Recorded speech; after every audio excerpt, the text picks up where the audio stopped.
राजकुमार सांगबन से हमारे संवाददाता ने खास बातचीत की है। सुनिए क्या कुछ कहा है। कुमार सांगवान जी हमारे साथ बात करने के लिए हैं, नवनिर्वाचित सांसद है। सांगवान जी, सबसे पहले बधाई। और अब किस तरीके से वेस्टर्न यूपी के लिए काम किया जाएगा आपकी तरफ से, बीजेपी की तरफ से, पूरे कोalition की तरफ से? देखिए, पिछले 10 वर्षों में भाजपा की सरकार रही है केंद्र में और विकास का एजेंडा उनका था। और प्रदेश में इस समय योगी आदित्यनाथ जी हैं, वो भी डेवलपमेंट की तरफ उनका काफ़ी जोर है। और जयंत चौधरी जी राष्ट्रीय लोकदल के मुखिया एनडीए के साथ हैं और अब सरकार बनने जा रही है, परसों को वोट होनी है। और विकसित भारत का जो इनका नारा है एनडीए का, उस पर काम होना है। जयंत चौधरी जी का पूरा फोकस पश्चिम उत्तर प्रदेश पर है कि यहाँ डेवलपमेंट हो।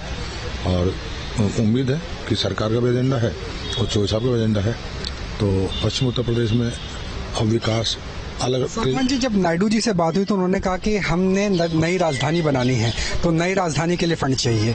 जब नीतीश जी ने कहा था, उन्होंने कहा कि बिहार के लिए विशेष पैकेज चाहिए। तो वेस्टर्न यूपी के लिए हाईकोर्ट की बेंच या कुछ और ऐसा होगा जो इस बार एजेंडा में होगा आपकी पार्टी? देखिए, हाईकोर्ट की बेंच की मांग तो बड़ी पुरानी है और वो जरूरत भी है। मतलब पश्चिम उत्तर प्रदेश का जो भी उनको जाना पड़ता है, हाईकोर्ट दूर है। अगर हम पश्चिम उत्तर प्रदेश की बात करें, मेरठ की, मुजफ्फरनगर, सहारनपुर की बात करें, आगरा तक की बात करें, तो उनको दिल्ली नज़दीक पड़ता, दिल्ली में हाईकोर्ट है। और हम बात करें अगर पाकिस्तान की, तो लाहौर से तो लाहौर पास पड़ता है। और सहारनपुर वाला व्यक्ति जब वहाँ जाता है, तो देखें, जब सस्ता न्याय और सुलभ न्याय की बात अगर होती है तो उसके लिए जरूरी है। हरित प्रदेश के लिहाज से अभी पुरानी मांग है, वो जनता की मांग है। जनता उस मांग को उठाती रहती है और सरकार कभी ना कभी तो विचार करेगी।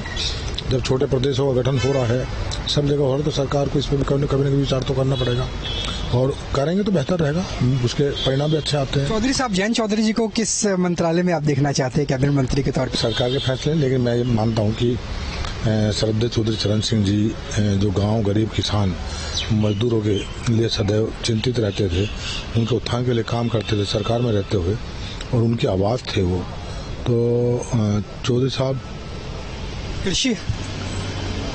को कोई ना कोई अच्छा दायित्व उनको दिया जाना चाहिए, ताकि आम आदमी जो गांव गरीब किसान मजदूर, उनके जो हितों का ध्यान रखा जा सके, उनका लाभ हो सके। तो कृषि की तरफ आपका इशारा हो सकता है क्या? मतलब अगर उन्हें मिलता है तो अच्छा प्रोफाइल? नहीं, ये फैसले सरकार के हैं। और जो सरकार का गठन, कृषि आंदोलन की वजह से नुकसान भी हुआ, बीजेपी को काफी नुकसान हुआ उत्तर प्रदेश में सांसदों का, क्योंकि जो पहले 64 के आसपास का था, 70 का था, वो काफी हद तक गिर गया।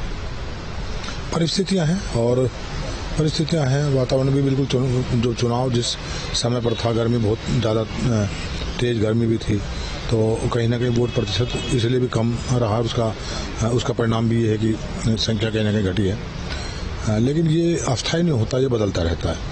आने वाला समय फिर ऐसे ही प्रदेश में योगी आदित्यनाथ जी पर भरोसा जनता करती है, पूरे प्रदेश की जनता भरोसा करती है। तो ऐसा नहीं, नतीजे अब कमजोर आए हैं, आगे सुधरेंगे, फिर अच्छे होंगे। कैमरा सहयोगी विपिन कुमार के साथ राहुल डबास, न्यूज़ 8 दिल्ली।